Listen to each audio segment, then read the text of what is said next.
Tisegule mabaibulo athu. Abrindo as nossas Bíblias. Mateus 19, verso 1.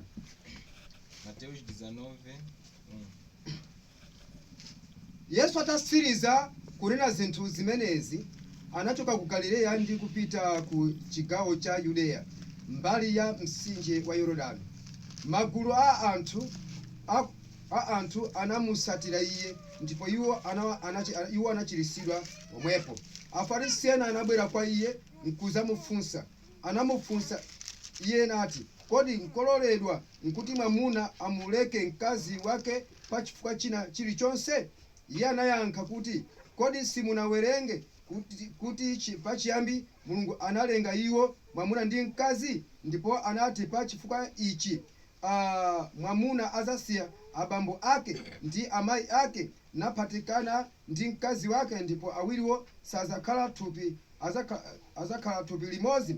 Moteronso salinso awiri ayi koma mmodzi. Chifukwa chake chimene Mulungu wachimanga pamodzi munthu wina asachilekanise. Ndipo iwo anafunsa kuti, nanga chifukwa chiyani Mose analamula kuti mwamuna azipasa kalata wa chisudzulo ndi kumchosa mkaziyo? Yesu anayankha kuti, Mose anakulolani kuti muzisudzula akazi anu chifukwa cha kuuma mitima kwanu, koma sizinali choncho kuyambira pachiyambi. Ine ndikuwuzani kuti aliyense amene asudzula mkazi wake osa chifukwa cha chiwerewere nakwatira mkazi wina achita chigololo. Basi mwanjira imeneyo. Jesus ensina sobre o divórcio. Depois de Jesus ter terminado de dizer estas coisas, partiu da Galileia para a região da Judeia, no outro lado do rio Jordão. Uma grande multidão o seguiu e ele curou os doentes ali. Alguns fariseus se aproximaram de Jesus com o fim de colocá-lo à prova e lhe perguntaram: é permitido ao marido se divorciar de sua esposa por qualquer motivo? Mas Jesus lhes respondeu: vocês nunca leram as escrituras que dizem: no princípio o Criador os fez homem e mulher? Depois, ainda Deus disse: por isso o homem deve deixar seu pai e sua mãe e se unir à sua esposa, e os dois serão um só corpo. Assim, eles não são mais dois, mas sim um só. Portanto, que nenhum homem separe o que foi unido por Deus. Mas os fariseus tornaram a perguntar a Jesus: por que então Moisés mandou dar uma certidão de divórcio e repudiar a esposa? E Jesus lhes respondeu: Moisés fez isso por causa da dureza do vosso coração, de vocês. Mas no princípio da criação não era assim. Eu certamente lhes digo, se um homem se divorciar de sua esposa, sem ser por motivo de imoralidade sexual, e se casar com outra mulher, estará cometendo adultério. Os discípulos de Jesus disseram: se é esta a situação entre o homem e sua esposa, então é melhor não se casar. Jesus, porém, lhes disse: não são todas as pessoas as que aceitam este ensinamento, mas apenas aquelas a quem Deus deu a habilidade de aceitá-lo. Que Deus abençoe a leitura da sua palavra. Podemos sentar.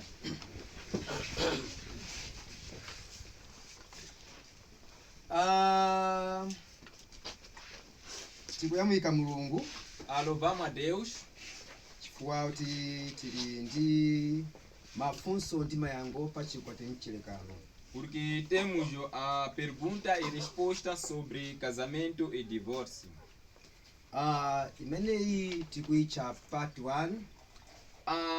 Este tema estamos a chamar sobre a primeira parte. Parte 1 ya mafunso ndi mayankho pa chikwati mchilekano. A primeira parte sobre o casamento e divórcio.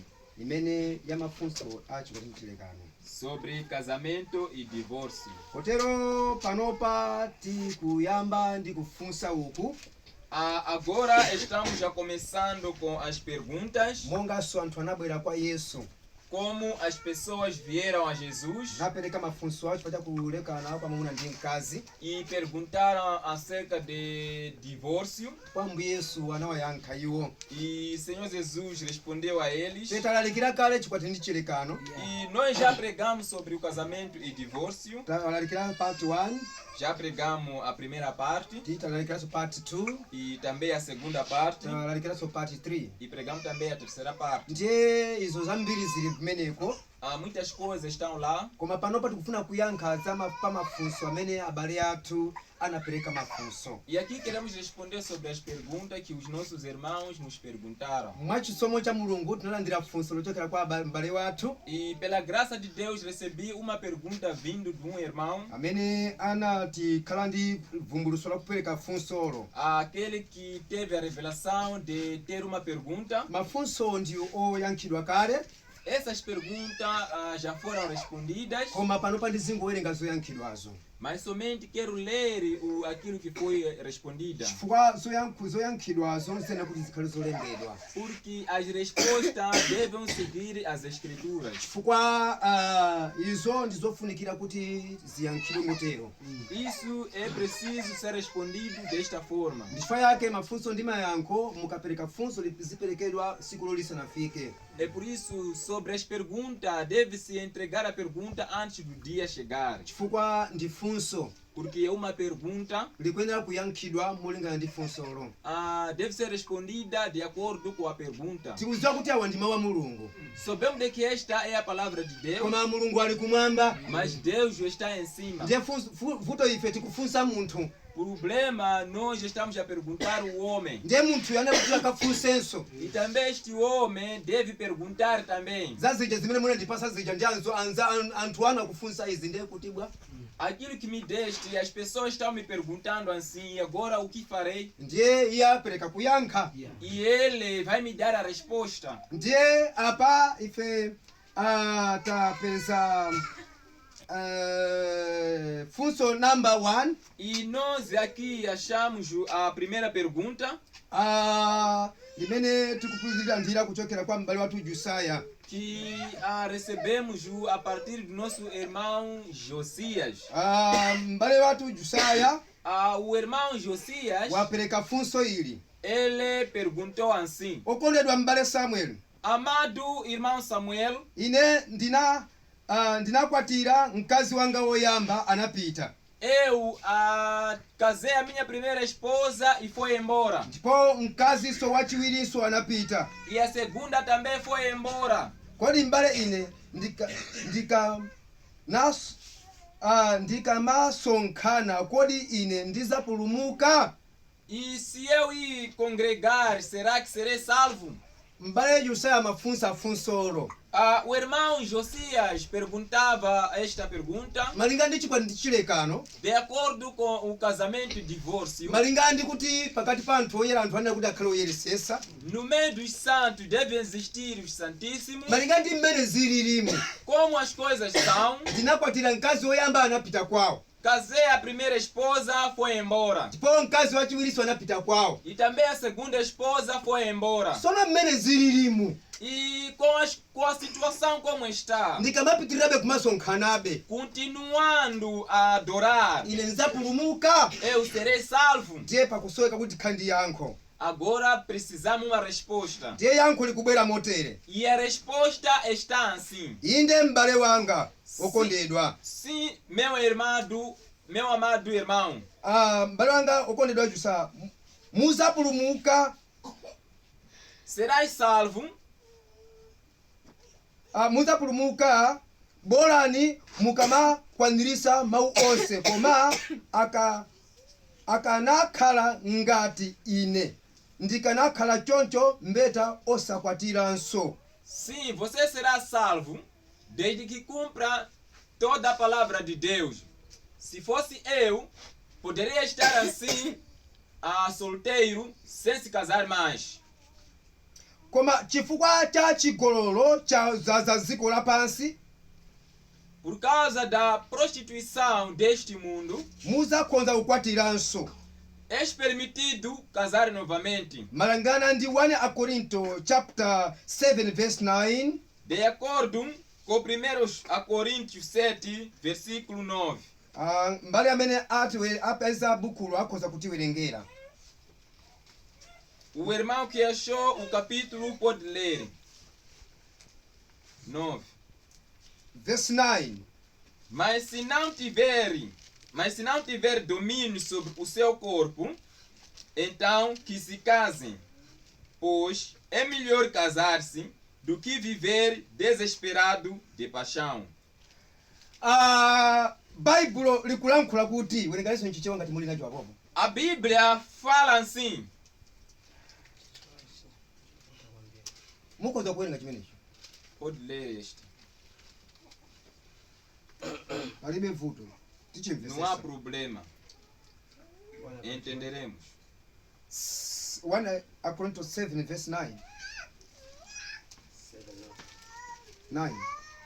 9. Koma ngati saziwa kuzilesa akakwatisidwenso.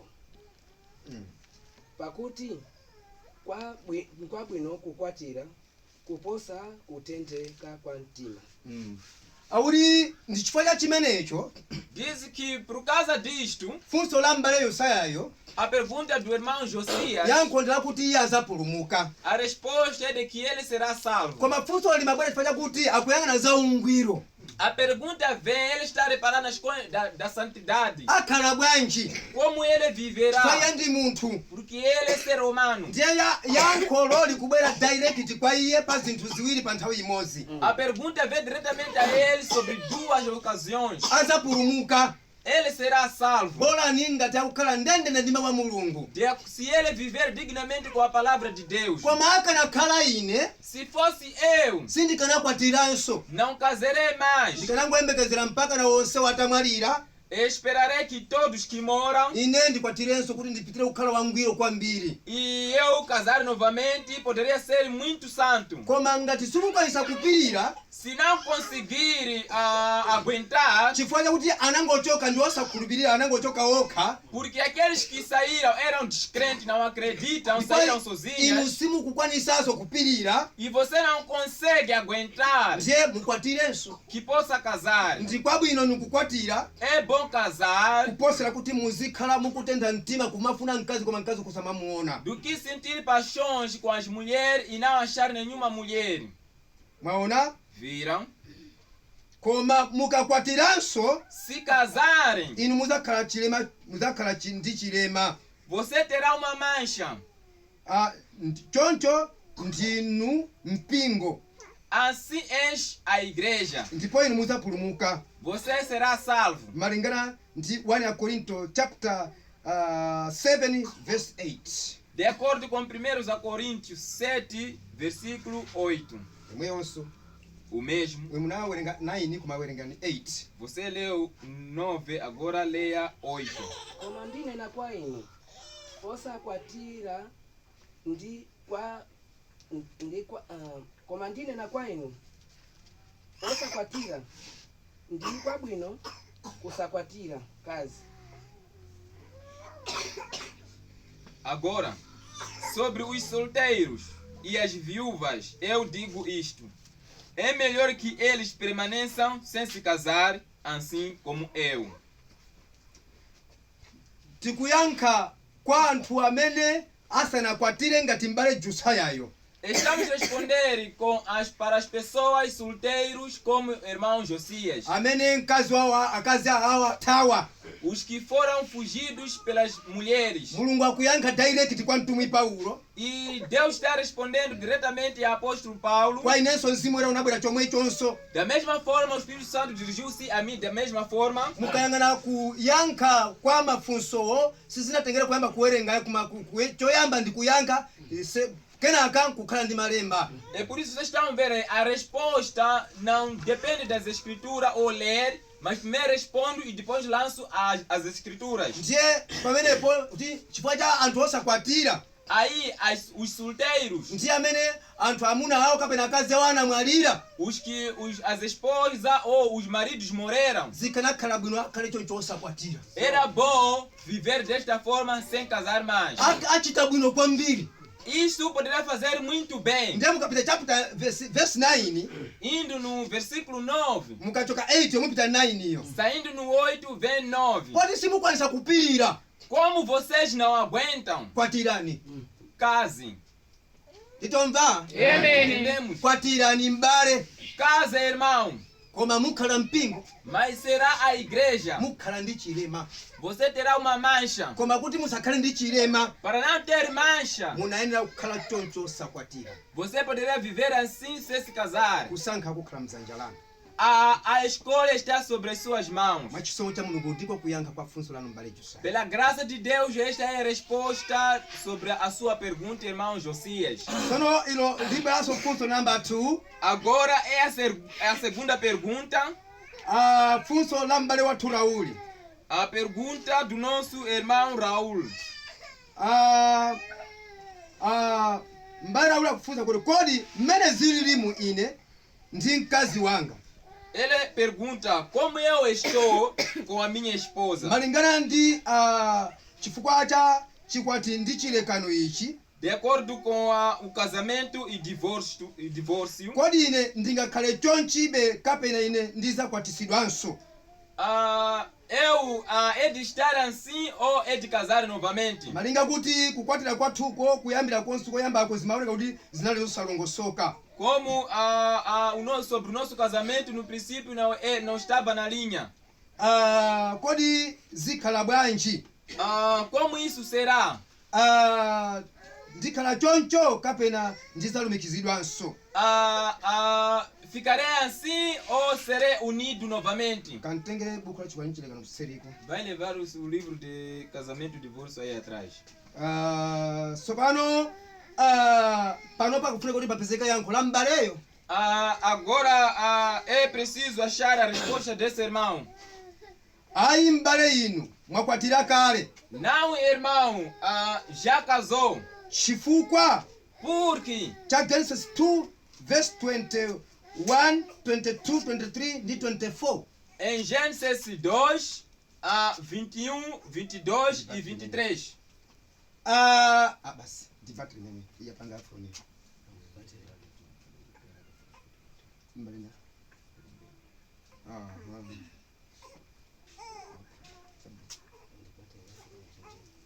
iyo kumati mbalina anayo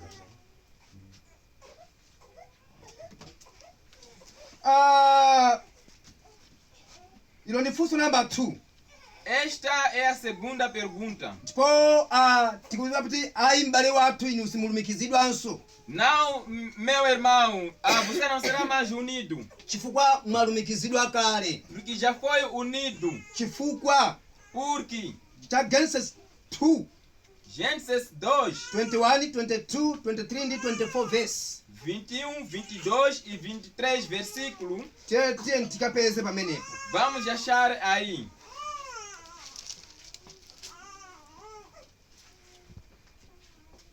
uh, 21 21, 221 2, 21.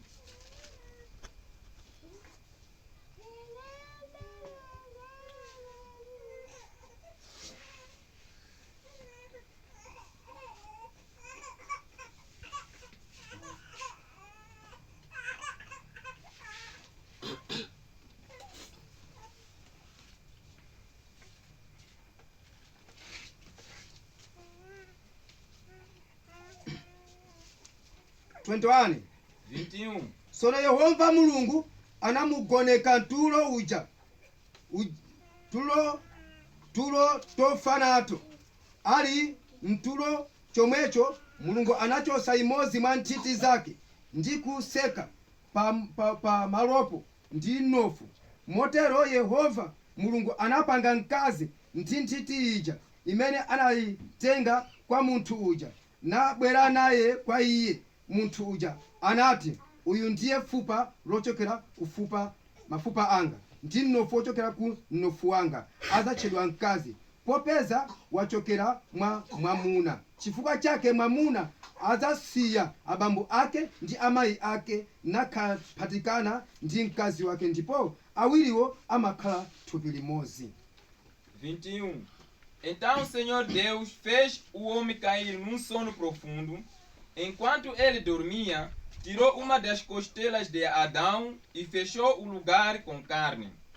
Da costela que tinha tirado do homem, o Senhor Deus fez a mulher e a levou ao homem. Então o homem disse: finalmente, ela é osso dos meus ossos e carne da minha carne. Será chamada de mulher, porque foi tirado do homem. Por isso, o homem deixará o seu pai e a sua mãe e se une à sua mulher, e os dois se tornarão um só ser. Kotero mbale inuyo simungalumikizidwenso ayi. Assim, irmão, não será mais unido, Chifukwa chikupezeka kuti porque nós encontramos, chifukwa mamuna amene anamukhuza mkazi uyo porque a mulher que havia tocado esta mulher anali ngati serepenti. era como a serpente. Iye anagona naye mkazi wa Adamu Ele dormiu com a esposa de Adão, mpaka nakubala naye mwana wotchedwa Kaini. até teve um filho chamado Caim. Koma Kainiyo sanamkwatire Evayo. Mas Caim não casou a Eva. Ayi, Não. iyeyo anangopanga mwanjira imeneyo. Ele somente fez daquela forma. Kati kumvesa Entendemos? anango serepenti anangogona ndi Eva A serpente somente dormiu com a Eva. kapena anagona ndi mkazi Talvez ele dormiu com a mulher, ndipo sanamkwatire mas não casou. chifukwa iye anangomukhumbira. Somente ele cobiçou. Ndiye atamukhumbira Quando cobiçou, tikupeza kuti achamos assim. mpaka na mkaziyo anatenga pakati Até a mulher teve uma grávida. pa serepenti. Grávida de serpente. Koma kuchita kugonana kwawoko Mas sobre a união. pakati pa serepenti ndi A mkaziyo união entre a serpente e a mulher sichinali chikwati cha pachiyambi, não era o casamento do princípio. sikunali kusankha kwa pachiyambi. Não era a escolha do princípio. Mamuna amene anamukhuza mkaziyo O homem que tocou naquela mulher sanachoke kwawo kusiya bambo wace kukatenga mkazi kuti iwe lero ukhala mkazi angayi. não saiu em casa deles, deixando os pais e dizendo de que você será minha esposa. Sinali mmene iwo anazipangira monga ife tinamvera masiku oyamba muchikwati chilekano mu uthenga oyamba uja. É aquilo que eles fizeram, como nós escutamos sobre o casamento e o divórcio naquele dia. Chifukwa chakuti iyeyo mamuna sanapita kukamtenga mkazi kuti akhale thupi lace. É por essa razão que aquele homem não foi levar aquela mulher para ser a carne dele. Anangomutenga Somente o levou mpaka naliye mkugona naye e dormiu com ela. nabereka naye ana. E teve filho. Kotero iwo anabereka ana ngati ana a serepenti. Eles tiveram filho como filhos de serpente. Amachita chiwerewere ndi mkaziyo. Eles faziam fornicação com aquela mulher. Koma inuyo mbale Mas você,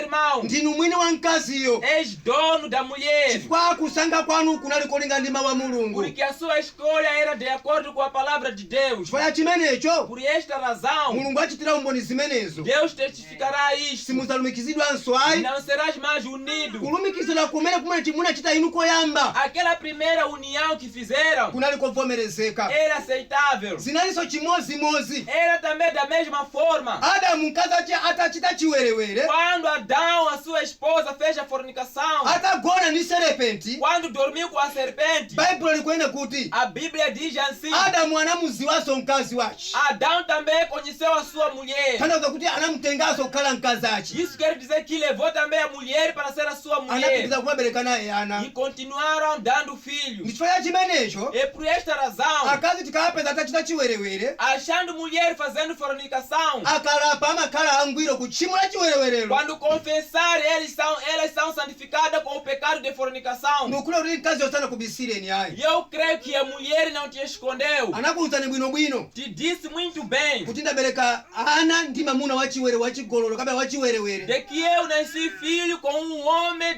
da prostituição. Kotero ana amene anabadwa kumene kuti anapathengo. Assim, os filhos que ela teve lá são filhos bastardos. Kotero ana amenewo si ana mbanja Assim, esses filhos não são filhos do lar, koma ndi ana apathengo. mas são filhos de fora. Koma ana amene mwayamba nakubereka nawo Mas os filhos que você continua a nascer com ela ndi ana mbanja. são filhos do ndi lar. amene ali ndi ulamuliro pakati pa iwe ndi mkazi akoyo.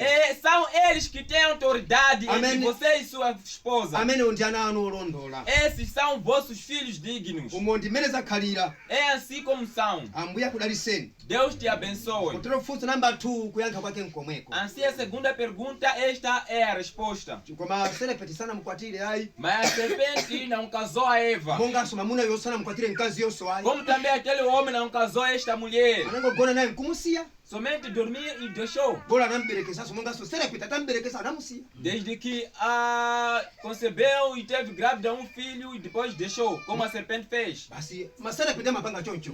As serpentes fazem assim. Akangomberekesa amamusiya. Quando nascer um filho, deixa. Ndiye zikakhala choncho. Se é assim, Munthu amamasulidwa. esta pessoa é libertada. Ziko mkwambiri. Obrigado. Ambuye akudaliseni. Deus te abençoe. Tena kusamalira wina lesa zimvesera kuyankha kwa funso lakelo. Qualquer pessoa deve cuidar e saber a resposta da sua Umo pergunta. ndi mmene mzimu wandipasira kuti ndiyankhe mafunso amenewo. Assim é como o Espírito Santo me concedeu para responder essas perguntas. Mwaona? Viram? Ziko mkwambiri. Obrigado. Panopa tikulandira funso lochokera kwa m'bale wathu lino. Agora estamos a receber a pergunta vindo do nosso irmão Lino. Chabwino. Muito bem. Okondedwa, Amado, pali abale ena amene akwatira akazi a ena. existem outros irmãos que casaram as esposas dos outrem. Kodi mamuna ndi mkaziyo azapulumuka chifukwa iwo akupitirirabe mpaka na lero kukhala mu mabanja olakwikawo. Assim, homem e mulher que estão fazendo isso serão salvos porque eles continuam a viver como eles estão a viver até agora. Tikuyenera kukhala ndi yankho. Devemos ter uma resposta. Inde azapulumusidwa Sim, serão salvos. malingana ndi chikwati ndi chilekano. De acordo com casamento e divórcio. Paragrafu 313 No parágrafo 313,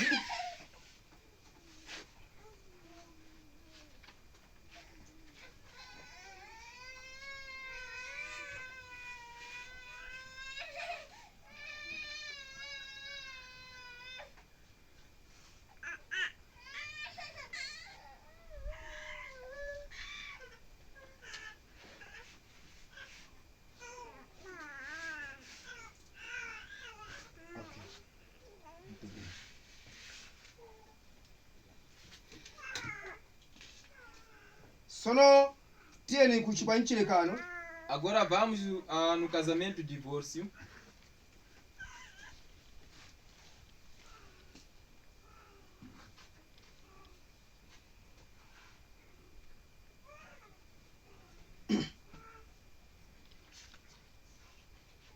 Um, 313 313.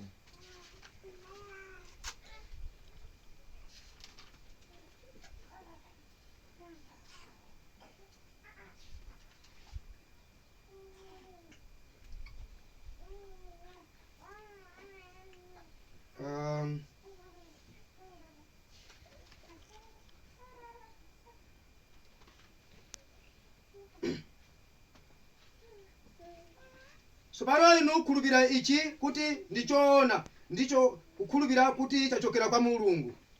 Assim vocês creem de que isto é verdadeiro e provém de Deus. Ndipo chisimikiziro cha mtambo wake ndi uthenga wake. E a vindicação da sua nuvem é a mensagem Mmene wandibweretsa mpaka na pano. que me trouxe até aqui. Kodi Mulungu pa phiri paja iye sakanandilolanso ine kuchita chinthu chomwecho? Assim Deus naquela montanha, Ele não permitiria eu fazer a mesma coisa, Kukulolani inu kuti mupite mmene mulirimo permitindo vocês irem como vocês estão ndipo musadzabwerezenso e não voltem mais. pitani ndi akazi anu ndi kukakhala mwamtendere, Vão com vossas esposas e vivam em paz, pakuti nthawi yatha, porque o tempo está próximo. kuza kwa Ambuye kwayandikira. A vinda de Deus está próxima. Tilibe nthawi yophwasulira izi, Porque não temos tempo para destruir isto. musakayese kuchitanso zimenezi. E não experimentem a praticar as mesmas coisas. Ine ndikulankhula kwa amene akundisata anga okha. Eu falo somente àqueles que estão a me seguir. Koma ngati inu mwakwatira Se você casou ndipo Mulungu anandichitira ine umboni e Deus testificou-me pa chimenecho pa phiri paja, nisto, naquela montanha, ndikonze kunena ichi.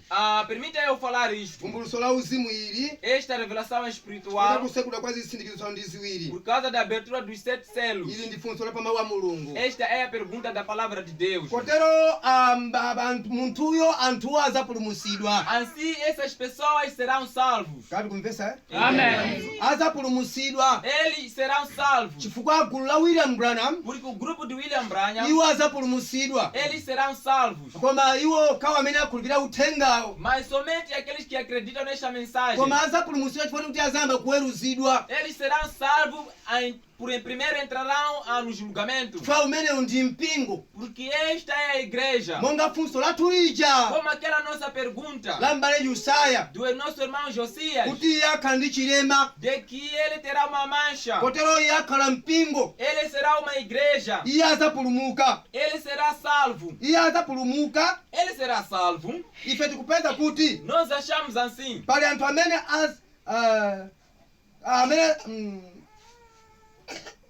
amene azaona dziko lapansi Existirão pessoas que verão o mundo ndi miyamba yatsopano, e novo céu, koma anthu ache ali ndi zoyipa. mas essas pessoas ainda têm coisas erradas ou má. Kati kumvesa? Amém. Entendemos? Anthu azapulumutsidwa, Essas pessoas serão salvos. ndiye iwo akapulumutsidwa, E sendo salvos, chipulumutso ndi chaulere, a salvação é de graça. kotero anthu apulumuka, Assim as pessoas serão salvos. koma mkwatulo sazauona. Mas o arrebatamento não verão. Iwo sali woyenera kukhala mkwatibwi Eles não são dignos de ser a noiva. chifukwa ndi anthu achilema. Porque são pessoas que têm manchas. Fayake Paulo ananena kuti Por essa razão, Paulo diz: zikanakhala bwino mulongoyo m'baleyo akhale choncho, poderia ser muito bem o irmão ou a irmã viver desta forma. koma ngati saza kuzilesa, Se ela ou ele não consegue se deixar, iyeyo akwatiwenso, ele ou ela que se case ou que casem, palibe vuto ayi, não há problema. azapulumuka. Eles serão salvos. Koma munthuyo si mkwatibwi, Mas essa pessoa não é a noiva, ndi mpingo, é a igreja. iwo azapulumuka ndithu. Eles serão salvos sim. Kati kumvana?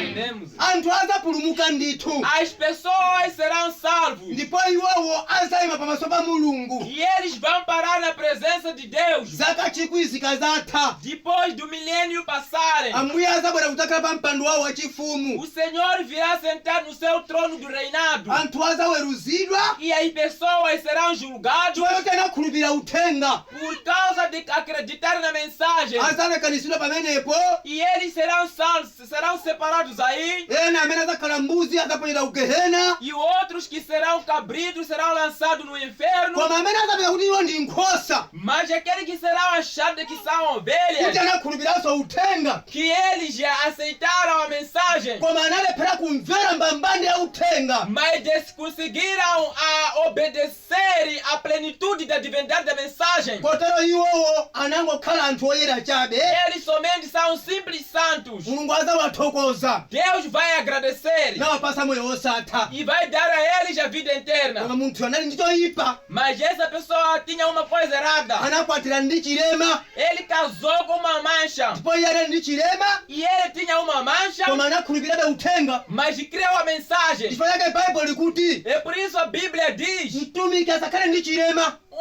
o ministro não deve ter uma mancha. Iye ayi Não. akhalenso mamuna wa mkazi mmodzi, o homem de uma única esposa, komanso akhale wokwatira kamosi que case uma vez, asakale ndi chilemayi não deve ter uma mancha, chifukwa mtumiki porque o ministro amayimira mkwatibwi. representa a noiva. ndiye poti timachokera ku mpingo Como nós estávamos sair na igreja, ndiye atumiki amakhala ndi zilema, os ministros tinham manchas, koma pano mas agora azitumiki akhale opanda chilema os ministros devem ser aqueles que não têm manchas, chifukwa iwo ndi mkwatibwi. porque eles são a noiva. iwo sazaweruzidwa ayi, Eles não serão julgados, aweruzidwa akhale ndi uthenga wangwiro. já foram julgados pela mensagem santa. iyenso mbaleyo E também este irmão, akafuna kukhala wangwiro se ele quer ser santo, aweruzidwe lero ndi lembali, que seja julgado hoje com essa escritura, asakwatirenso. não pode casar mais. koma akakanika Mas se ele se proibir, apo aotchedwa ndi bomba la Rasha, ele será queimado pela bomba atômica de Rasha. kenaka ambuye azaweruza pa mpando wawo wachifumu, E depois Deus vai julgar essa pessoa no seu trono do reinado. azawapasa iwo moyo wosatha, E vai dar a eles a vida eterna. koma sazalowa mu Yerusalemu atsopano ayi, Mas não entrarão na Nova Jerusalém. koma dziko latsopano ndi miyamba yatsopano iwo azayiona, Mas já no novo céu e a nova terra haverão. ndithudi anthu azapulumuka. Muito bem, essas pessoas serão salvos. umo ndimene zilili. É assim como as coisas são. kwati kumvesa Amém. izo ndimalinga ndi chivumbulutso 21 verse 1 mpaka na 8. Isso é de acordo com Apocalipse 21, 8 a 6 até 8. tipeza kuti Achamos assim. anthu amene anaweruzidwa As pessoas que foram julgadas, napezeka kuti anali oyipa, que foram achadas imaculadas, ndiye kenaka anapoledwa ku nyanja ya moto, e depois foram expulsos para o lago de fogo. koma amene apezeka kuti anali olungama, Mas aqueles que foram achados que são dignos, iwo azayikidwa ku moyo wosatha. eles serão postos na vida eterna. anthu amenewa Esse tipo de pessoas akuweruzidwa ku chivumbulutso 20 verse 1 são julgados no Apocalipse 20, versículo 1. kabe 20 verse 11. Talvez a 20 no 11. tikupeza kuti anthu amenewa si mkwatibwi ayi, E achamos essas pessoas não são a noiva. mkwatibwi sazaweruzidwa, A noiva não é julgada. iye akuweruzidwa pakali pano ndi uthenga wangwiro. Ela é julgada agora pela a mensagem. koma amene ati akanike pano Mas aqueles que negarão aqui, azaweruzidwa chivumbulutso 20 verse 11. eles serão julgados no Apocalipse 20, 11. ndiye akapeza kuti iye ndi nkhosa, Se lá foram achados que é a ovelha, iyeyo azakhala nawo moyo osatha. ele terá parte da vida eterna. ndiye amenewa ndi anthu amene ali ndi zilema, Essas são pessoas que têm manchas.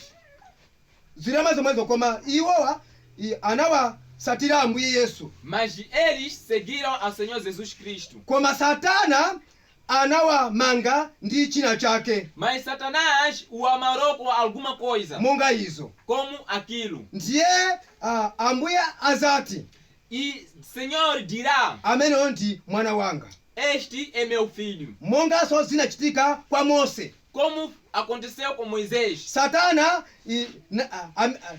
ameneyo O mesmo Satanás, ananena kuti ameneyo ndi wanga, ele também disse que este pertence-me, kamba kabanga la nkhwinya. por causa de uma mancha e rugas. nkhwinya foi iye anakwiya Moseyo, Rugas porque ele irou-se Moisés. anali ndi banga, Ele tinha uma parte preta. koma sizokhazo ayi, Mas não era somente isto. anakwatiranso mosalungama, E ele casou indignamente. anakwatira wa mitundu kusiya mtundu wake. Ele casou gentio, deixando a sua geração. ndiye kukwatira konse kunali kwangwironso ayi, Este casamento não era lícita. anali ndi nkhwinya ndi banga. Ele tinha manchas e rugas. Chifukwa chimenecho Por isto, ndiye Satana atabwera Satanás, quando veio, anati ameneyo ndi wanga, ele disse que este é meu. ndipo Mulungu na Yesu anatinso ndi wanga. E Deus também disse que pertence-me. koma Mulungu ataona Vendo Deus kuti Mose achimwadi, de que Moisés pecou. mwaona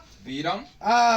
chabwino, Muito bem. ndipo Mulungu anamusiya choncho E depois Deus deixou assim o Moisés. namusiyira iye m'manja mwa Satana, E deixou nas mãos de Satanás. mwaona Viram? chinali chilema. Isso era a mancha. Satana kumumanga, Satanás amarrar. Satana nkumanena kuti pamene ambuye atamusiyira Mose m'manja mwa Satana.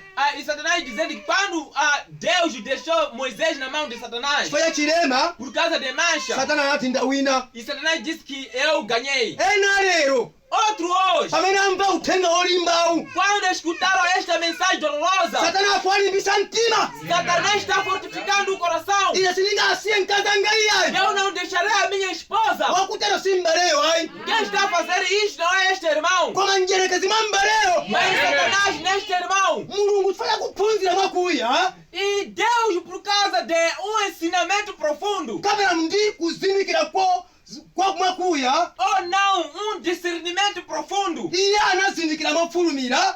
ele discerniu ou descobriu rapidamente. Momwe musiya manja a Satana kumusiyamo Mose ali oyipa chocho. Quando deixou Moisés nas mãos de Satanás assim, Iye kotero Satana ati ndawina. e Satanás ele disse que eu ganhei. Ndiye atali m'manja mwa Satana. Enquanto estava nas mãos de Satanás, Wopanda chiyembekezo kuti Mose akhala munthu wa Mulungu. sem nenhuma esperança de que Moisés será o homem de Deus, Mosadziwika, mosazindikirika. sem saber nem reconhecimento, Mwazizizi. de repente, Moseyo o Moisés anakwatulidwa manja mwa Satana. foi arrebatado nas mãos de Satanás. Izo zikufikira chivumbulutso 20 verse 11. Isso aconteceu no Apocalipse 20:11. Ndifaneka abale athu É por isso nossos irmãos, akhala atakakamirabe tchimoli eles vão continuando a apertar este pecado mpaka anaza kachikuzitadusa. até o milênio passar. Kenaka ambuya mwini wake pa mpando wawo E depois Deus no seu trono, iye azamulanda manja mwa Satana. ele vai arrebatar nas mãos de Satanás. Koma chisautso chitadusa kaya. Mas depois da tribulação passar, Umo ndi mmene zilili. isto é como será. Chifukwa chake abalewo azapulumuka ndithu. Por isto, os irmãos serão salvos. Ambuya akudaliseni.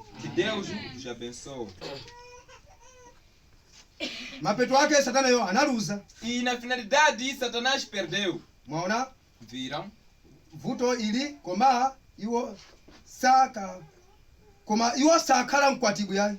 Viram o problema, mas eles não serão a noiva. Ziko mwino mbale wathu. Muito obrigado, meu irmão. Umo ndi mmene funso la mbale wathu tayankhira likupera ndi bale lino. É assim como respondemos a nossa pergunta. Creio que é a pergunta do nosso irmão Lino. Abalewo ndi azilongo wakhala mwa njira imeneyo akonzekere njira imeneyo. Os irmãos também, as irmãs que vivem desta forma, que preparam este caminho. Iyo ndiye njira yawo. Este é o caminho deles. Umo ndi mmene iwati azapulumutsidwire. É assim como eles serão salvos. Chabwino. Muito bem. Funso number 4. A pergunta número 4. La mbale wathu João. Ziko mwino mbale wokondedwa wathu mbale Samuel. Do nosso irmão João. Muito bem ao nosso amado pastor. Ndinawo funso ili. Tenho uma pergunta. Paulo anati bale kapena mulongo akwatira kapena wakwatiwa ndi wosakhulupirira wina ndi nzake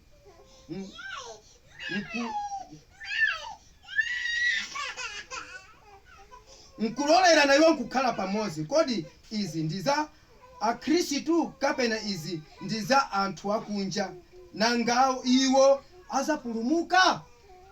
Do nosso irmão João.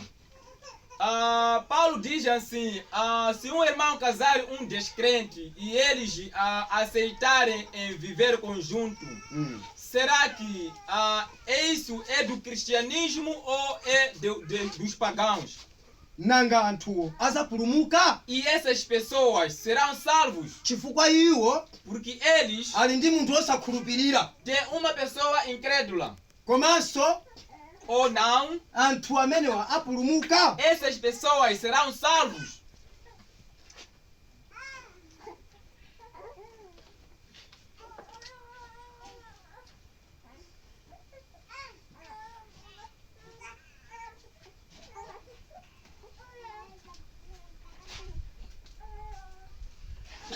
Chifukwa aja anali wosakhulupirira nanga awiriwa azakwatulidwa? Porque ele ou ela era incrédula. Agora essas duas serão arrebatadas. Aja anali wosakhulupirira. Aquelas eram incrédulas, koma awa ndi okhulupirira. mas essas são crentes. Banja lawo ndi zosalongosoka. E o lar está fora da ordem. Kodi awiriwa azakwatulidwanso? Agora essas duas serão arrebatadas. Kupulumuka azapulumuka. Salvos serão salvos. Nanga azakwatulidwa? Agora serão arrebatados. Yankho. Resposta. Ayi salowa mu mkwatulo ayi. Não entrará no arrebatamento. Koma kupulumuka koma azapulumuka. Mas será salvos. Chifukwa cha Chivumbulutso 21 verse 11. Por causa de Apocalipse 21 versículo 11.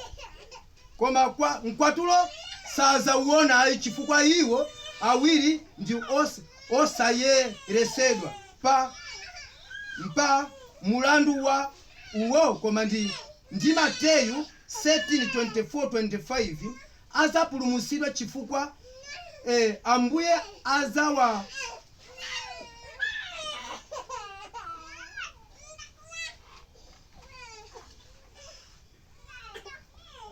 azatuma antchito ake kuti atero Ambuyeyo azalekanisa woyipa ndi wabwino chifukwa alipo ena amene Me siga. Ayi sazalowa mu mkwatulo ayi. Não entrará no arrebatamento. Koma azapulumuka. Mas será salvo. Pa Chivumbulutso 21 verse 11. No Apocalipse 21 versículo 11. Amene mukapukweza ni nthawi mukakoza kuwerenganso pamenepo. Se tiver tempo, vão ler aí. Koma mkwatulo sazauona ayi. Mas o arrebatamento não verá não. Chifukwa iwo awiri ndi osayeresedwa pa mulandu uwu. Porque as duas são insantificados neste problema. Iwo akakamira tchimolo. Porque eles estão a pressionar com o pecado. Iwo akupitirirabe. Eles continuam. Chifukwa ngati iwo ali osayera asalowa mu mkwatulo. Se eles não são dignos, não é digno de entrar no arrebatamento. Koma ndi Mateyu 7:24-25. Mas por Mateus 13, 24, 25, fanizo la nasongole. A parábola de joio. Ufumu wa Mulungu uli ngati munthu wina analima munda wace. O reino de Deus é semelhantemente com homem que cultivou a sua mashamba. Anazala mundamo mbewu ya tirigu. E ele cultivou na mashamba semente de trigo. Koma usiku ndani anabwera. Mas de noite o inimigo veio. Anazalaso nasongole. E também semeou o joio. Ndiye tirigu nasongole zinakulira palimozi. E o joio com o trigo cresceram juntos. Ndiye kenaka antchito anabwera. E depois os trabalhadores vieram. Naona zoterozo. E viram essas coisas. Amene ndi Samueli. Esse é Samuel. Apeza kuti ena ndi mkwatibwi. E viu de que outro é a noiva. Koma apiringirizidwa ndi nasongole. Mas foi amarrado com o joio. Ndiye antchito afuna angozulira pa nthawi imeneyo. E também os trabalhadores queriam tirar logo naquele momento. Ndiye antchito atabwera kwa bwana. Quando os trabalhadores foram onde estava o patrão. Kwani uthenga usiku unali wangwiro kwa onse kwa nthawi zonse? Mas será que aquela mensagem não era santo para todas as pessoas santas? Sim. Nanga bwanje eraso ndi mundira lola kuika. Agora, por que outras pessoas andam num caminho errado? Aí ndi ndani amene wapanga zimenezo? Nada, é o inimigo que fez essas coisas. Nanga mufawu ndikakhazule pa nthawi ino. Agora você quer que eu separe neste momento? Iyayi. Não. Izatuma angelo. Eu enviarei os anjos. Azatenga tirigu. Toma lá o trigo. Azayika mu nkhokwe. E vai pôr no celeiro. Kenaka nasongole. E depois o joio. Kuyika sopano ku ngande kuti uyambe wapsakaye. E vai pôr no forno para queimar. Ndiye zili mwa njira imeneyo. Isso está assim. Ndiye ufumu wa Mulungu uli choncho. E o reino de Deus está assim. Ndiye ngati apiringizana mbaleyo ndi mkaziyo mulongoyo ndi mamunayo. E se acabaram se amarrar o marido com a mulher. Ndiye iwo anthu wale a Khristu. E essas pessoas são cristãos. Ambuye akazabwera. Vindo Deus. Pa Chivumbulutso 20 paja ndi 20 paja. No Apocalipse 20 aí. Pazakhala kulekanisidwa. Aí haverá uma separação. Amara simuzankakamira mkaziyo ayi. Mano, você não vai mais amarrar a sua esposa não. Iwo simuzankakamira ayi. Você não vai querer mais. Kuti abasine ankazanga iye sinisiya iya. Eu não, minha esposa não deixarei mais. Bwana azalamulira. O patrão vai mandar. chorar. zimene ukukhala kumvera lero Aquilo que você nega obedecer hoje, uzazimvera uli ndi misozi m'masaya mwako você vai obedecer quando estás a chorar. pamene ambuye azati Quando Deus disser, ili si banja este não é lar, mkazi waphulika wachokapo aí esta sua mulher vai explodir e sair aí. aliziduswa ndi phulusa lokhalokha Está aí em pedaço como cinzas. chifukwa iwe unakakamira chiwanda Porque você estava a amar um demônio. chifukwa akanakhala mkhristu Se fosse cristão, iye mkazi wenso akanamva ndipo akanakhala mwana wa mulungu akanamva mawu a mulungu a sua esposa poderia escutar e obedecer a palavra de Deus. akanakakamira zoterozo Ele não poderia acreditar nessas coisas. mulungu azapanga kulekanisako E Deus vai se separar. koma lero Mas hoje, ife ngati antchito otumidwa nós como servos enviados, mmene ndikuyankhiramu como eu estou respondendo aqui, kwatibwe ndikumuyika pamalo ake a noiva está pondo no seu lugar. osakhalanso kwatibwe ndikuyimikiranso pamalo ake E aquele que não é a noiva está pondo também no seu devido lugar. mwenanso wa satana ndikumuyikanso kumalo ake E também o filho de Satanás está a colocar no seu devido lugar. ntchito imene anandisiyira ine Este trabalho deixou-me. chifukwa yake ndikuyichita É por isso eu estou a fazer. molimba mtima Assim, a certificando o coração. mopanda mantha Sem temer, nem medo. amenewo ndi mawu a mulungu Esta é a palavra de Deus. chabwino Muito bem. mkwatulo sazauona O arrebatamento não verá. ayi Não. chifukwa chani Por quê? iwo azapulumutsidwa Eles serão salvos. chifukwa iwo Porque eles analandira mzimu woyera receberam o Espírito Santo. Ah,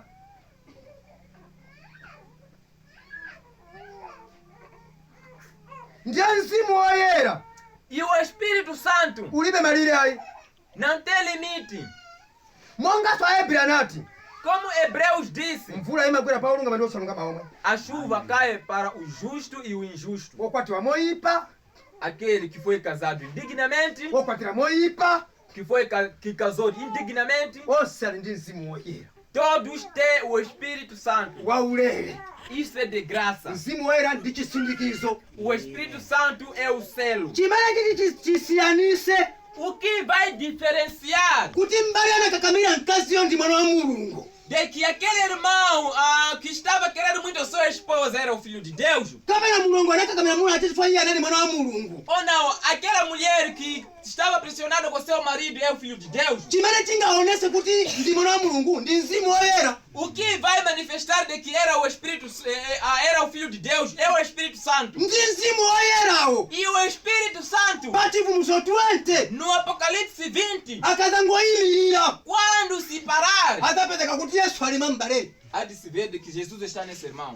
iye akuziona yekha mmeneko Ele está a se espelhar aí. koma Mas anamangidwa ndi ichi ele foi amarrado com isto. ndi ambuye adzatenga lupanga E Deus levará uma espada nalekanisa e vai se separar. anatenga mzimu wace kukhala kumbali yace E vai levar seu espírito para a sua parte. chifukwa chake abalewo azapulumuka mulunguyo E azapulumuka por isso esses irmãos e irmãs serão salvos. ambuye akudaliseni Deus nos abençoe. ilo ndi funso la mbale ndikhulire mbale lino amenewo Eu creio que esta é a pergunta do nosso irmão João. ndi funso la mbale wathu João A pergunta do nosso irmão João. koma funso lanu loyamba Mas a sua primeira pergunta sindiliyankha ili ndinaliyankha kale mumayankho apambuyo paja não é de responder porque já respondi nas respostas anteriores. ndinangoliyika visto pamenepo E é por isso eu pus aí visto. je basi sindinaliyike apayi É por isso eu não pus aqui.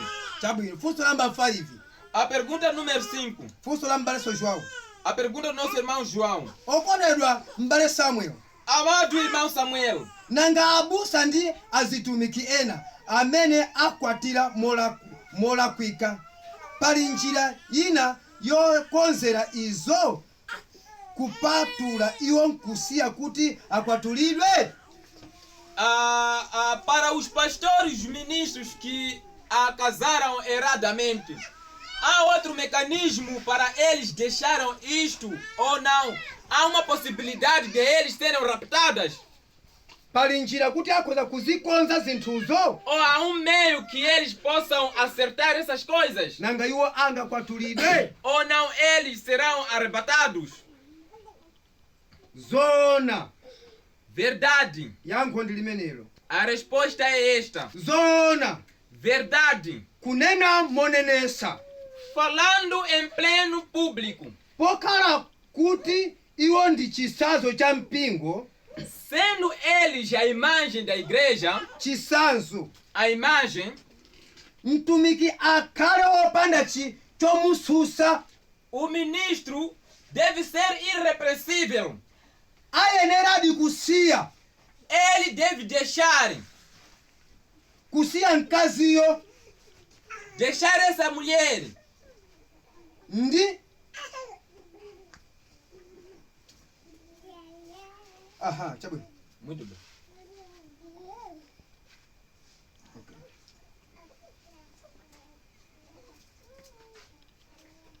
Okay.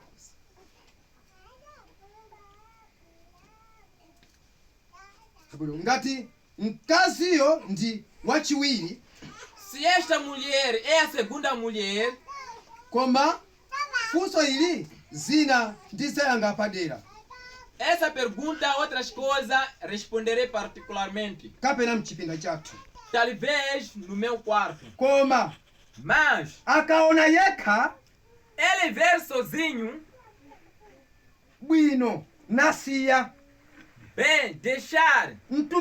mtumikiyo akaoneramo yekha bwino, Se o ministro ver sozinho iye nasiya, e ele deixar, achita bwino kwambiri.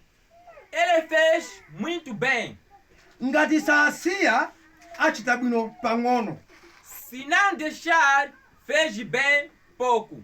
chifukwa Tito 1 verse 5 mpaka na 8 Porque Titus 1, versículo 5 até 8, ndi Aroma 6 1 mpaka na 11 e Romanos 6, 1 até 11, akunena kuti mtumiki akhale wopanda chomususa.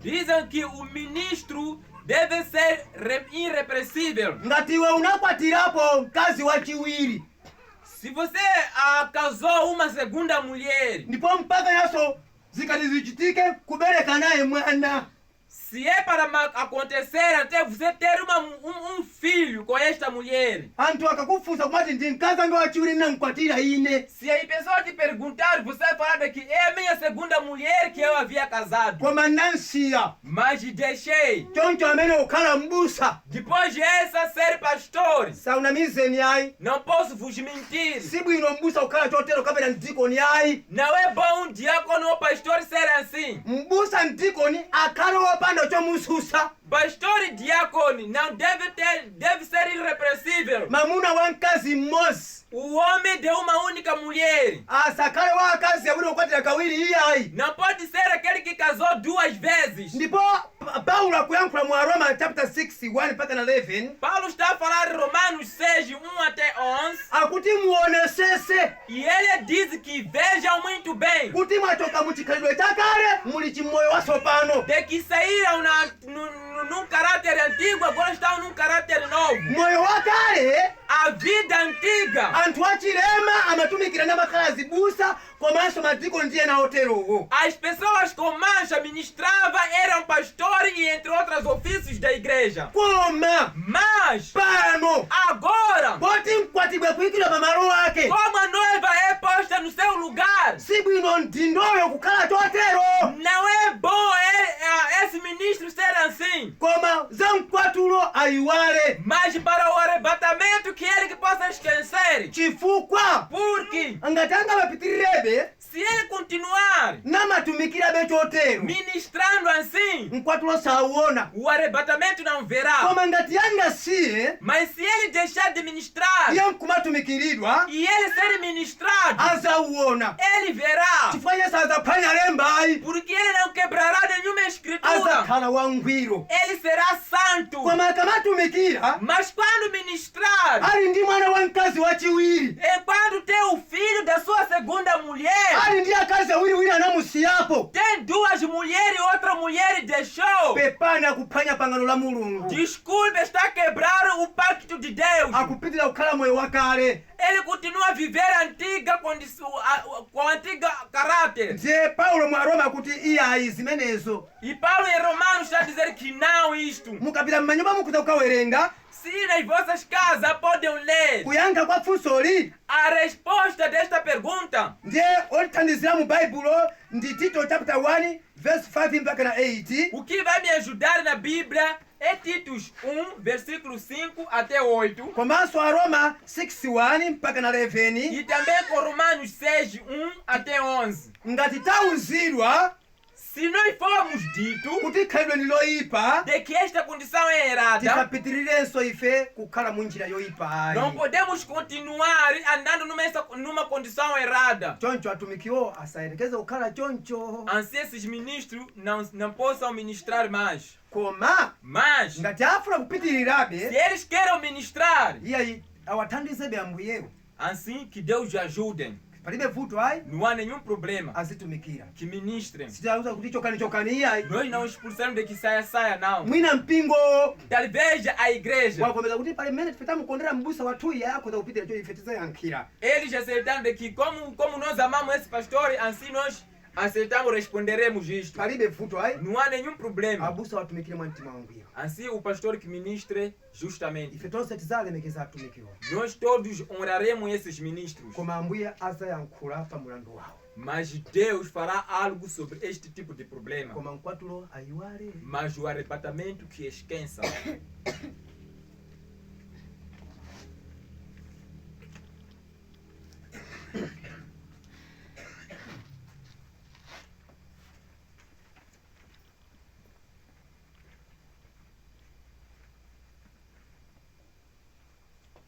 Funso number 6 A pergunta número 6 lochokera kwa m'bale wathu Fidel.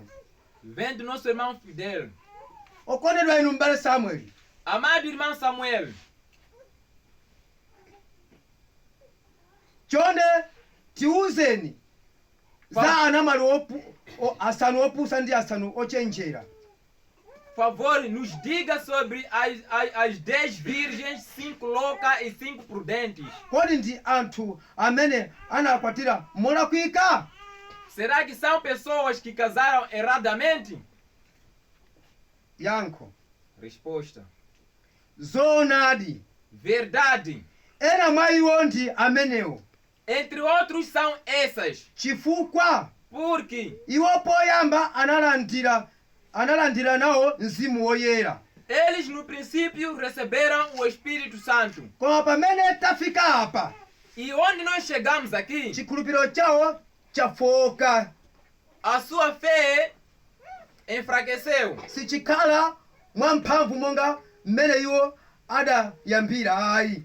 Não será firme como eles começaram. Pamenepo iwo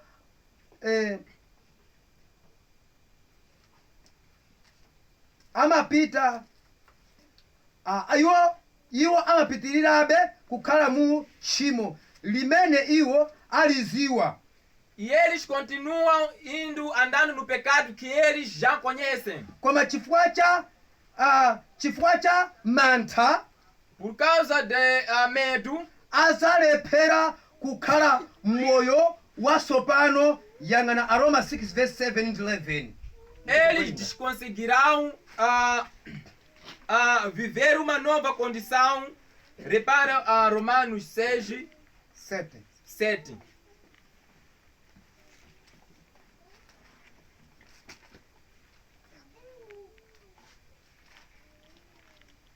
Pamenepo tipawerengenso, Aí vamos ler. ndipofunikira kwambiri. É precioso.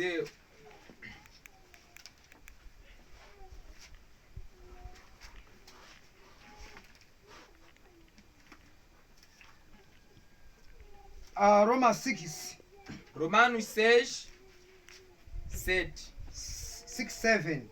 6, 7. Qualquer pessoa que tenha morrido com Cristo está livre do controle do pecado. Já que morremos com Cristo, sabemos que também viveremos com Ele.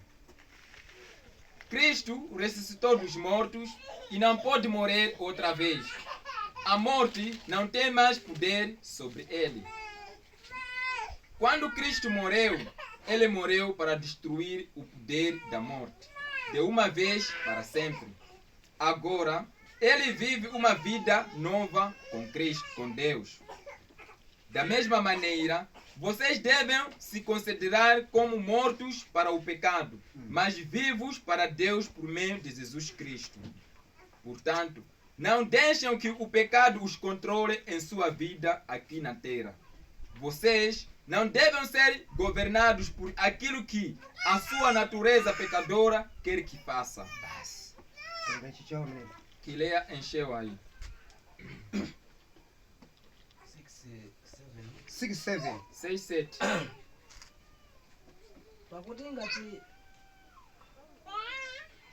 pakuti ngati iye anafa anamasulidwa ku uchimo, koma ngati ife tinafa ndi Khristu, tikhulupirira kuti tizakhalanso ndi moyo ndi iye.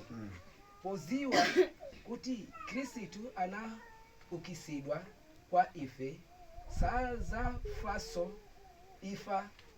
sazafanso ifa sizachitanso ufumu pa iye.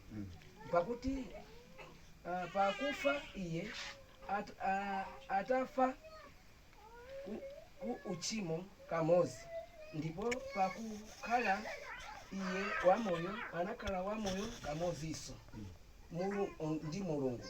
Chotero inunso muziwerenge inu nokha ofa ku uchimo, koma amoyo kwa Mulungu mwa Khristu Yesu. N'chifukwa chache musamalola uchimo uchite ufumu m'thupi lanu la inu. Inu ifa kumvera zofuna zace, ndipo musapereke ziwalo zanu ku uchimo zikhale zida za chosalungama, koma muzipereke inu nokha kwa Mulungu wa moyo.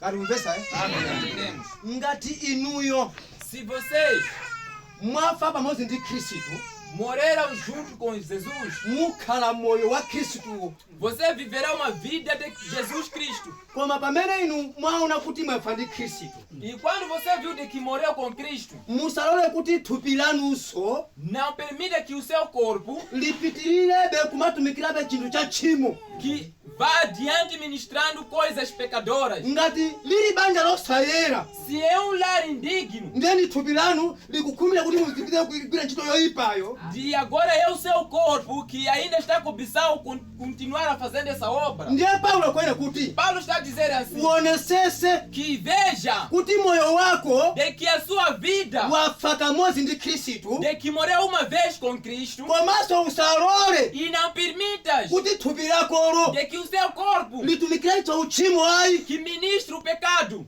Mutomva? Amém. Thupi lakolo O seu corpo lisatumikirenso uchimo ayi. não ministre mais o pecado. Koma ukaona kuti iweyo Se ver, ukupitirirabe mu uchimo, está continuando indo com o pecado, iwe uzaweruzidwa você será julgado, chifukwa ukana kuweruzidwa lero. porque estás negando ser julgado hoje. Iwe ungoziyang'ana wekha, Você somente se repara. uonesese kuti ine Repare de que será que eu, kodi ine ndafafa kuti zinthu za mdziko, será que eu morri nas coisas do mundo? nanga thupi langali E esse meu corpo, ndalilola kuti lizitumikira chinthu chosalungama. eu permiti este meu corpo para ministrar coisas erradas? Ngati ukutumikira chinthu chosalungama kuchona kuti ndi changwiro, E você, se você está a ministrar uma coisa errada e vendo que está a ministrar uma coisa boa, iwe sunafe ndi Khristu, você não morreu com Cristo. uzafa ndi bomba la Russia. Você vai morrer com bomba atômica de Russia. Kenaka uzaweruzidwe mu zaka E chikwi. depois será julgado no milênio. Ndi choncho. É assim. Sonadi. Verdade. Chabwino. Muito bem. Ena mwayiwo ndi amenewo. Outros entre elas são essas. opusa ndi amenewo. Imprudentes são essas. Chifukwa metafika apa E onde nós chegamos aqui, ndithu zimadula malamba, sim, isso quebra os cintos.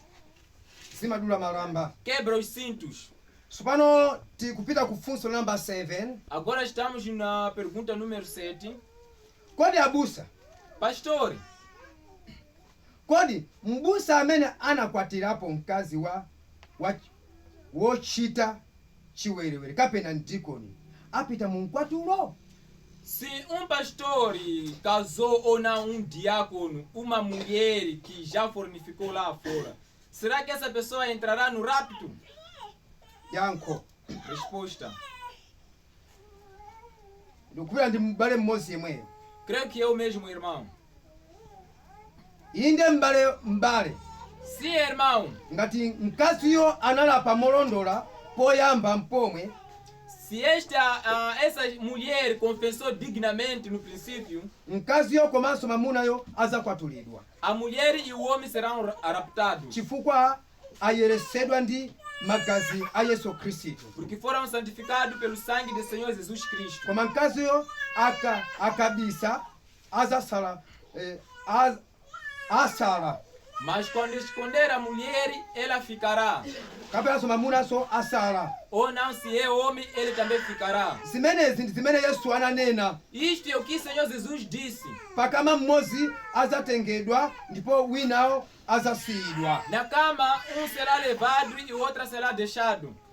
Ndi choncho m'bale wathu, É assim, meu irmão. anthuwo azapita mu mkwatulo. As pessoas entrarão no arrebatamento, sim. Anthu amene muzamba pamene ambesanena kuti azakhala awiri pakama, As pessoas que vocês ouviram o Senhor Jesus quer dizer que ficarão dois juntos na cama, mmodzi kutengedwa, um ser raptado, wina kusiyidwa. outro ser deixado. Mmodzi anali wachinyengo, Um era wina hipócrita, anali wolondola. um era digno. Anthu ache ndi omwewo. As pessoas deles são essas.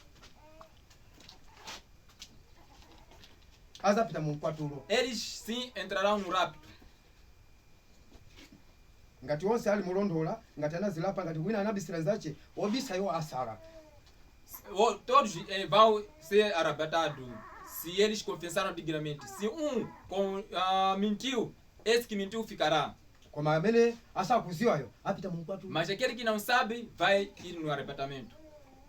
Silimanji limeneyo. Isso está assim. Pakama pamodzi pomwepo. Na mesma sua cama, Zizakhala zomvetsa chisoni. isso será uma coisa triste. Uzangona kuti pamene kuti amayi, mamayi, nthawi Você advera aí, mamã, em pouco minuto já desapareceu. pepa kwambiri m'bale wanga. Desculpe muito, meu irmão. Zizakhala zokomola. Isso vai desmaliar.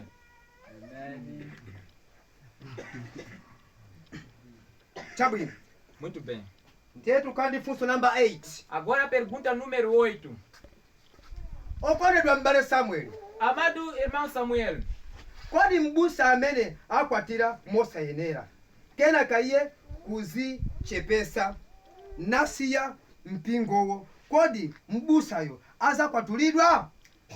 pastor que casou indignamente e se ele se humilhar e deixar a igreja, ele será raptado?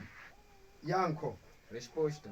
inde, Sim, bora akasiya mopanda chinyengo, desde que deixe sem hipocrisia. komanso akapanda kusiya akakhala mbusa wa miyambo. Se ele deixar e se Mopanda chinyengo, sem nenhuma hipocrisia, mbusayo azakwatulidwadi. se este pastor será raptado, Bora akasiya mopanda chinyengo. desde que deixe sem hipocrisia. Koma ngati sasiyanso, Se ele não deixar,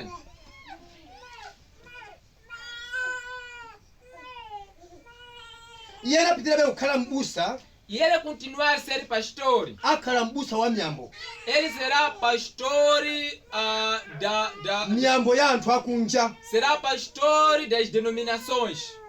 Yang'ana Marko 7:6-9. Repara Marcos 7, 6 até 9.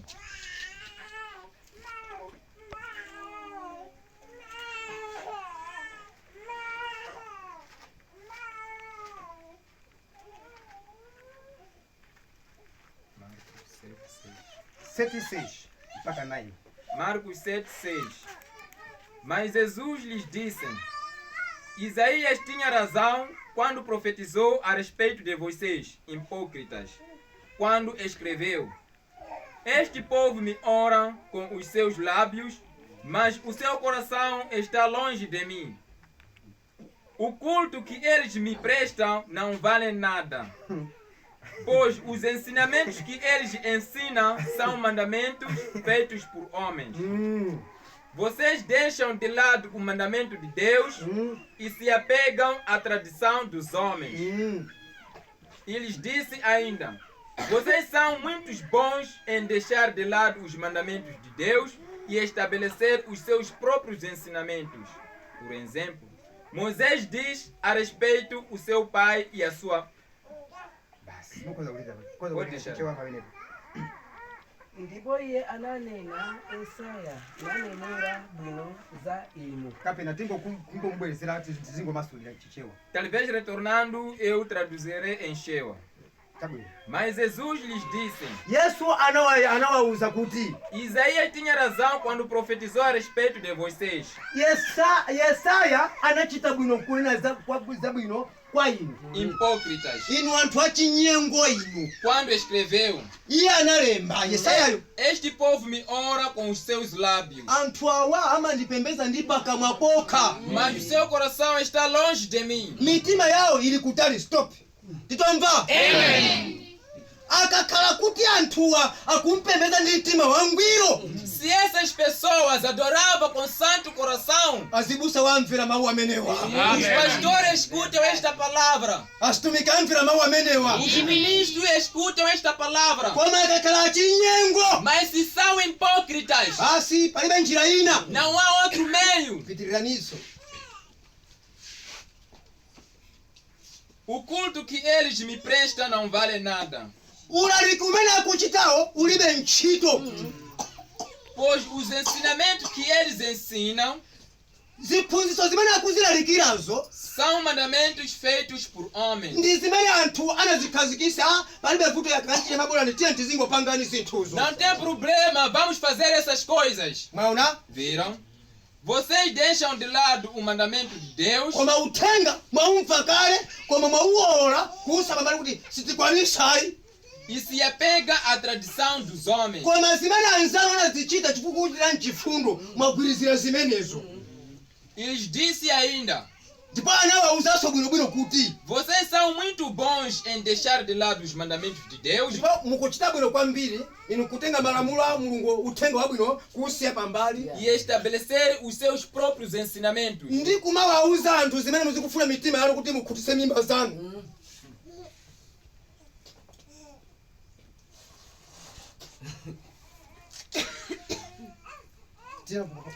Por exemplos, Okay?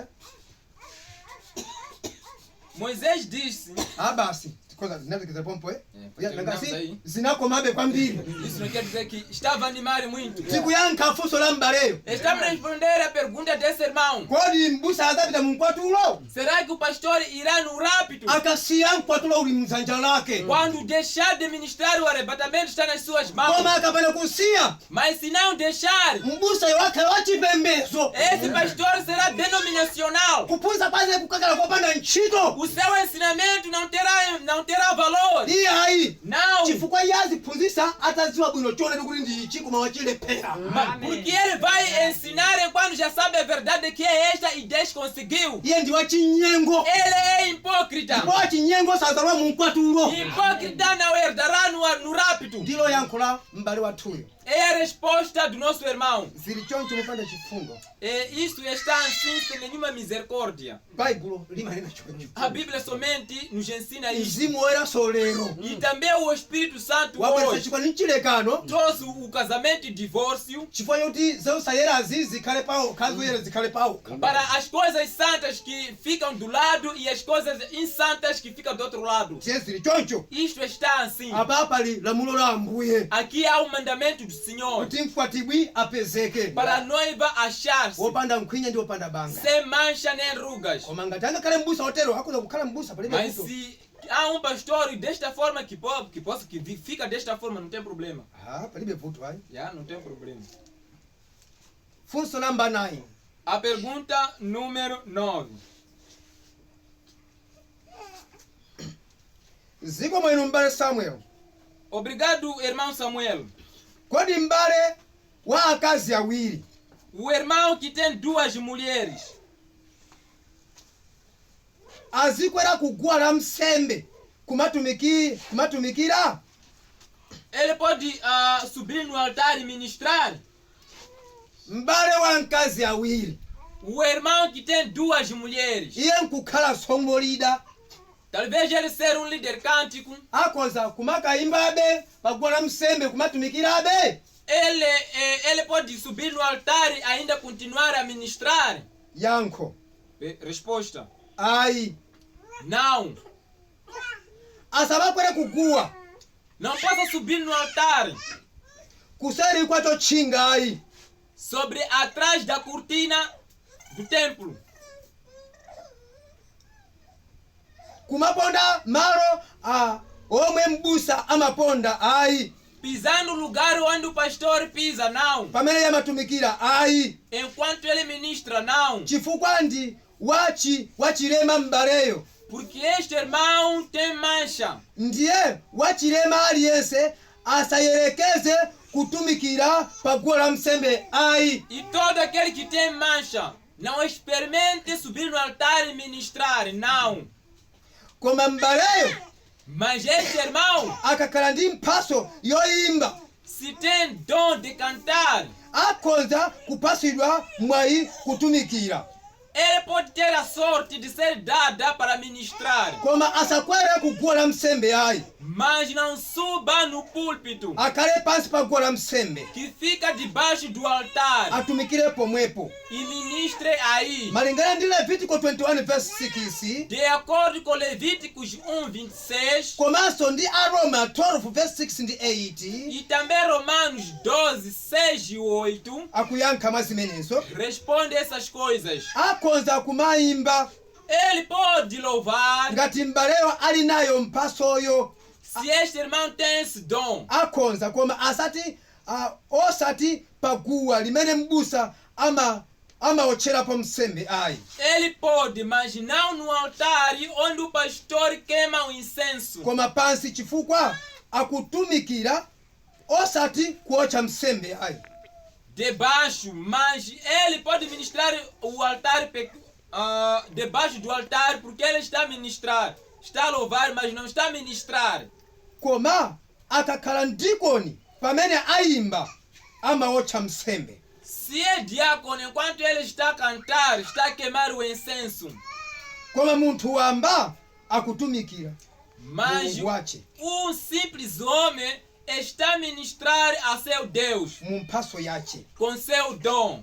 Mmene zilimu Como as coisas estão assim, msiyeni atumikire, deixe que ele ministre. imeneyo ndi mphaso yace. Este é seu dom. Yang'ana Aroma 12 verse 6. Repare Romanos 12, versículo 6.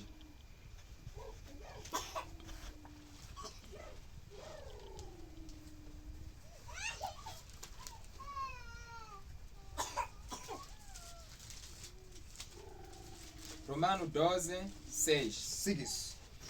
Deus deu a cada um de nós diferentes dons espirituais. Mulungu wapereka mphaso kwa ife tonse muno, koma mphaso zosiyanasiyana koma za uzimu. Se alguém tem dom de profetizar, Ngati wina ali ndi mphaso yakunenera, então que use esse dom com a fé que tem. muloleni azigwiritsa ntchito mphasoyo ndi chikhulupiriro chimene yali nachocho. Se alguém tem o dom de servir, Ngati wina ali nayo mphaso yotumikira, que sirva. msiyeni atumikire. Se alguém tem o dom de ensinar, Ngati wina ali ndi mphaso yongophunzitsa, que ensine. msiyeni iye aphunzitse. Se alguém tem o dom de encorajar os outros, Ngati wina ali ndi mphaso yolimbikitsa ena, que os encorajem. akhoza kumalimbikitsa enawo. Se alguém tem alguma coisa para contribuir Ngati wina ali ndi china chake kuti athandizire ena para com os outros, ndi ena, que faça achite zimenezo generosamente. mwangwiro. Se alguém tem um dom de presidir, pamene pandikuti ya Presidir. verse 1 Verse 8.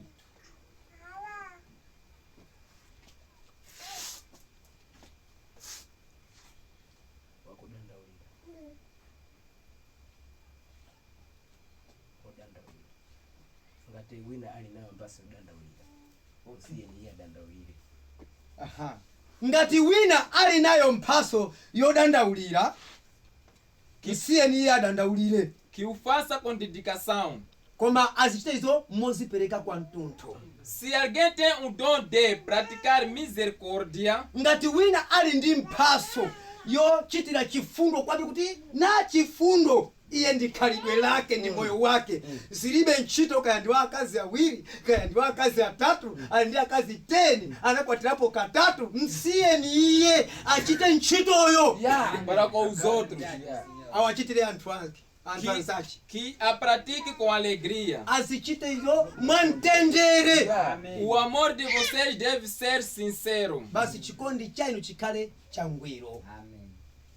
titomba Entendemos? chifukwa chake mphaso ina iliyonse Por isso, qualquer tipo de dom, ife tigwirisa ntchito. nós vamos mandar operar. ngati ali m'bale Se é um irmão, mwa iye ife taona kuti muli mphaso, se nós vemos que nele há um dom, m'baleyo amakondwera bwino ndi kuyimba, e esse irmão se alegra muito, se estimula muito ao cantar, ndipo iye anazipereka kwa mtunthu kwa ambuye yesu, e ele se entregou em plenitude ao Senhor Jesus. alipo ukhala nayo mphaso Tem outras pessoas que têm dom, koma iye alibe nazo ntchito za ambuye yesu, mas ele não tem nada a ver ao Senhor Jesus. koma ngati mwangwiro azipereka, Mas em santidade se entregar, ilole ni mphaso igwire ntchito que permita que o dom que opere, mwa chikhulupiriro chimene iye ali nacho, com a fé que ele tem, akutumikira mulungu mwa kuyimba nyimbo, ele está a ministrar a Deus ao louvor. koma paguwa msembe apa Mas no altar, ifeyo nós timawothapo nsembe. nós queimamos incenso. mukamva nyimbo zimene davide anayimba Quando escutar as canções que Davi cantou, ndi zimene solomo anayimba, e também que Salomão cantou, sikuti amabwera paguwa nsembe kumene wansembe amapakira kusembe.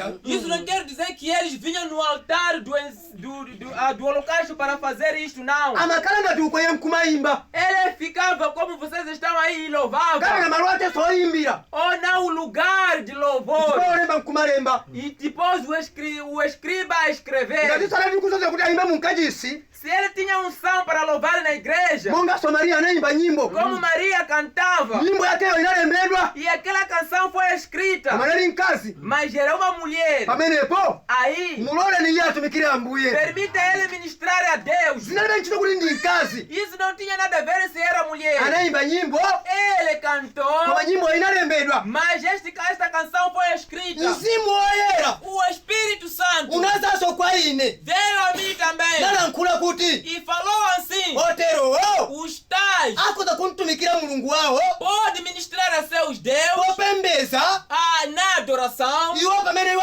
azipereka kwa mtunthu. na adoração para se entregar em pleno. ngati muli mphaso Se é dom zosiyanasiyana em diferente modo, malinga ndi usinkhu wa chikhulupiriro cha m'baleyo, de acordo com a medida da fé que ele tem, mpaseni m'baleyo achite zimenezo. que deixe o irmão praticar esta ação. koma ngati ali wachilema, Mas se não tem nenhuma mancha, ali wachilema mas se tem mancha, iyeyo m'baleyo ele, o irmão, akhoza kuzayima pansi apopo. ele pode parar aí embaixo. chifukwa chake chonchi apa É por isso assim nós tikuyenera kuti precisamos assim. pakhale malo awiri ogwirira ntchito.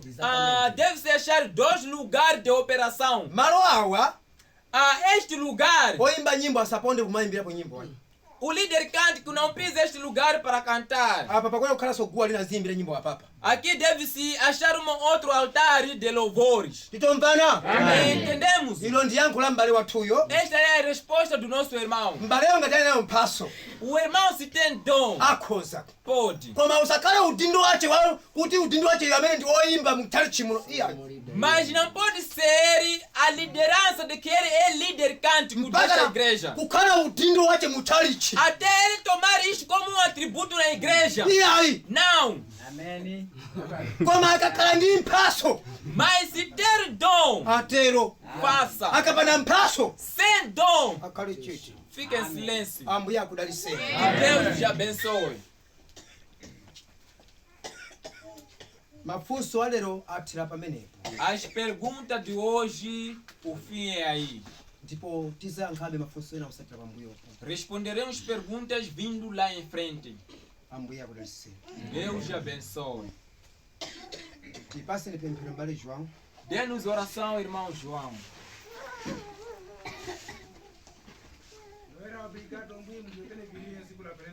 Agradecemos Deus por tudo que fizeste hoje. Tu para fazer isto é pela sua misericórdia. Para seu servo conseguir este espaço é pela sua misericórdia. Um homem da sua casa não conseguiria essas coisas. Como você está nele, é por isso foi possível, porque você está nele.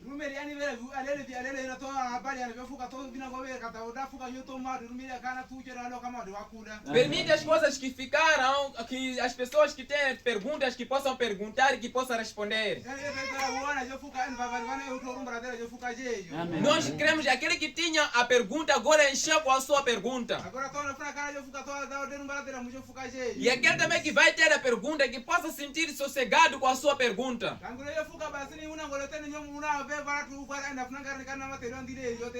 Porque nas perguntas você vai escutar tudo, se para ser a noiva o caminho é este. E também para não ser a noiva também o caminho é este. Mas tudo vem pela sua graça. Mas respeito e a graça que seja no seu trono por causa desta mensagem. Mas em tudo dê mais a força ao seu servo para que num outro dia que possa fazer o mesmo ofício. Amém. Amém. Ambuye akudaliseni. Deus te abençoe. Ndegere pamenepo. Paramos por aí.